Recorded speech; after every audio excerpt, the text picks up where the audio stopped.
Friends, അസ്സലാമലൈക്കും. എല്ലാവർക്കും എൻ്റെ പുതിയൊരു വീഡിയോയിലേക്ക് സ്വാഗതം. എല്ലാവർക്കും സുഖമാണെന്ന് വിശ്വസിക്കുന്നു. ഞാൻ ഇന്ന് വളരെ ടേസ്റ്റി ആയിട്ടുള്ള എളുപ്പം തയ്യാറാക്കിയിട്ടെടുക്കാൻ പറ്റുന്ന ഒരു സ്നാക്കിൻ്റെ റെസിപ്പി ആയിട്ടാണ് വന്നിട്ടുള്ളത്. ബ്രെഡും പാലും മുട്ടയും മാത്രം മതി നമുക്കിതൊന്ന് റെഡിയാക്കിയിട്ടെടുക്കാൻ. അപ്പോൾ നമുക്ക് റെസിപ്പിയിലോട്ട് കിടക്കാം.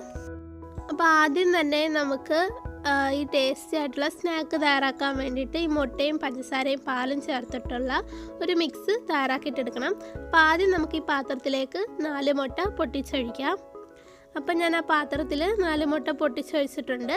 ഇനി നമുക്കതിലേക്ക് ഇട്ട് കൊടുക്കേണ്ടത് പഞ്ചസാരയാണ്. ഞാനിപ്പോൾ 1/2 കപ്പ് പഞ്ചസാരയിൽ 4 ഏലക്കായും കൂടി ചേർത്ത് മിക്സിയിലിട്ടൊന്ന് പൊടിച്ചെടുത്തിട്ടുള്ളതാണ്.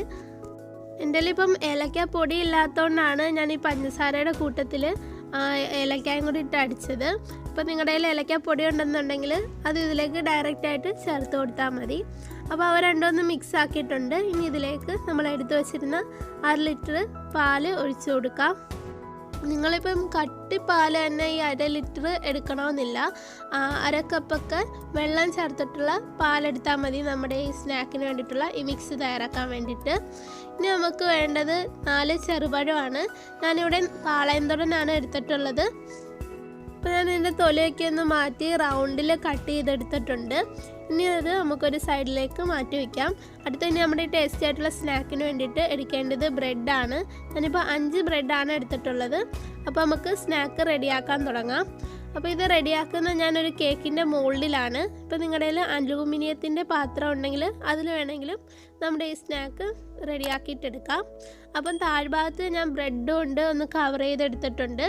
ഇനി അതിലേക്ക് നമ്മൾ തയ്യാറാക്കി വെച്ചിരുന്ന പാലും മുട്ടയും ചേർത്തിട്ടുള്ള മിക്സ് ഉണ്ടല്ലോ, അത് ഒഴിച്ചു കൊടുക്കാം. ഇതേ കണ്ടില്ലേ, ഈ ഒരു അളവിൽ വേണം നമ്മൾ ആ ബ്രെഡിൻ്റെ മുകളിൽ മുട്ടയും പാലും ചേർത്തിട്ടുള്ള മിക്സ് ഒഴിച്ചു കൊടുക്കാൻ. ഇനി അതിൻ്റെ മുകൾ ഭാഗത്തായിട്ട് നമുക്ക് പഴം വെച്ച് കൊടുക്കാം. അപ്പോൾ ഞാൻ പഴം അതിൽ വെച്ച് കൊടുത്തിട്ടുണ്ട്. ഇനി അതിൻ്റെ മുകളിലായിട്ട് നമ്മൾ ജസ്റ്റ് ഒന്ന് ഇതേപോലെ ഒന്ന് പ്രസ് ചെയ്തിട്ട് കൊടുക്കുക. ഇപ്പോൾ സ്പാച്ചിൽ തന്നെ വേണമെന്നില്ല, നിങ്ങളുടെ കയ്യിൽ സ്പൂണൊക്കെ ഉണ്ടെങ്കിൽ അത് വെച്ച് ഇതേപോലെ ഒന്ന് പ്രസ് ചെയ്തിട്ട് കൊടുക്കുക. ഇനി അതിൻ്റെ മുകളിലായിട്ട് ബാക്കിയുള്ള 2 ബ്രെഡും കൂടി ചെറുതായിട്ട് മുറിച്ച് ഇട്ട് കൊടുക്കാം. അപ്പം അതൊന്ന് അതിലേക്ക് ഇട്ട് കൊടുത്തിട്ടുണ്ട്. ഇനി ബാക്കിയുള്ള മുട്ടയും പാലും ചേർത്തിട്ടുള്ള മിക്സ് അതിലേക്ക് ഒഴിച്ചു കൊടുക്കാം. അപ്പോൾ ഇത്രയേ ഉള്ളൂ. ഇനി ഇത് നമുക്കൊന്ന് സ്റ്റീം ചെയ്തിട്ട് എടുക്കണം. അതിനു മുമ്പ് അതിൻ്റെ മുകളിൽ നേരത്തെ ചെയ്തതുപോലെ തന്നെ സ്പാറ്റിൽ വെച്ചിട്ട് ഒന്ന് പ്രസ് ചെയ്ത് ഒന്ന് ഷേപ്പാക്കിയിട്ട് കൊടുക്കാം. ഇനി ഇത് നമുക്കൊന്ന് വേവിച്ചിട്ടെടുക്കണം.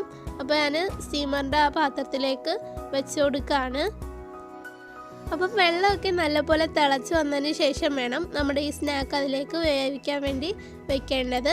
ഒരു 1/2 മണിക്കൂർ ഹൈ ഫ്ലെയിമിൽ തന്നെ വെച്ചിട്ട് വേണം നമ്മളിത് റെഡിയാക്കിയിട്ട് എടുക്കേണ്ടത്. അപ്പോൾ നമ്മുടെ ടേസ്റ്റി ആയിട്ടുള്ള സ്നാക്ക് നല്ലപോലെ ഇവിടെ സെറ്റായിട്ട് വന്നിട്ടുണ്ട്. ഇനി ഇത് ഇത്രയും മാത്രമല്ല, നമ്മളിനി ഇതിൻ്റെ മുകൾ ഭാഗവും താഴ്ഭാഗവും ഒന്ന് മൊരിച്ചിട്ടെടുക്കുകയാണ്. അപ്പോൾ അതും കൂടി ചെയ്യുകയാണെന്നുണ്ടെങ്കിൽ ഇതിന് കുറച്ചും കൂടി രുചിയാണ്. അപ്പോൾ നമുക്ക് ഇതിൻ്റെ മുകൾ ഭാഗവും താഴ്ഭാഗവും ഒന്ന് മൊരിച്ചിട്ട് എടുക്കാം. അപ്പോൾ ഞാൻ പാനിൽ അല്പം ബട്ടർ തൂത്തിട്ടാണ് നമ്മുടെ ഈ സ്നാക്ക് അതിലേക്ക് തിരിച്ച് ഇട്ട് കൊടുക്കുന്നത്. ഇത് നിങ്ങൾ ബട്ടർ തന്നെ എടുക്കണമെന്നില്ല. നിങ്ങളുടെ കയ്യിൽ ഇപ്പം ഓയിലോ അല്ലെങ്കിൽ നെയ്യോ ഉണ്ടെങ്കിൽ അത് യൂസ് ചെയ്താലും മതി. ഇതിപ്പം ചൂടോടെ കഴിക്കാനും അതുപോലെ തന്നെ ഫ്രിഡ്ജ് വെച്ച് തണുപ്പിച്ചിട്ട് കഴിക്കാനും നല്ല രുചി തന്നെയാണ്. അതുപോലെ തന്നെ വളരെ സോഫ്റ്റി ആയിട്ടുള്ളൊരു സ്നാക്കാണിത്. വൈകിട്ട് ചായയുടെ കൂടെയൊക്കെ എളുപ്പം തയ്യാറാക്കിയിട്ടെടുക്കാം. അപ്പം നിങ്ങൾക്ക് എന്തായാലും ഇത് ഇഷ്ടപ്പെടും. ഒന്ന് ട്രൈ ചെയ്തിട്ട് നോക്കുക. അപ്പോൾ ശരി, ഞാൻ അടുത്ത ദിവസം ഇതിലും നല്ല റെസിപ്പി ആയിട്ട് വീണ്ടും വരുന്നതായിരിക്കും. അതിനു മുമ്പ് എൻ്റെ ഈ ചാനൽ ഇഷ്ടപ്പെട്ടെങ്കിൽ ഒന്ന് സബ്സ്ക്രൈബ് ചെയ്ത് എന്നെ ഒന്ന് സപ്പോർട്ട് ചെയ്യുക. പിന്നെ ഈ വീഡിയോ ഇഷ്ടപ്പെട്ടാൽ തീർച്ചയായിട്ടും ലൈക്ക് ചെയ്യാനും ഷെയർ ചെയ്യാനും മറക്കരുത്. അപ്പോൾ ശരി, ഓക്കെ.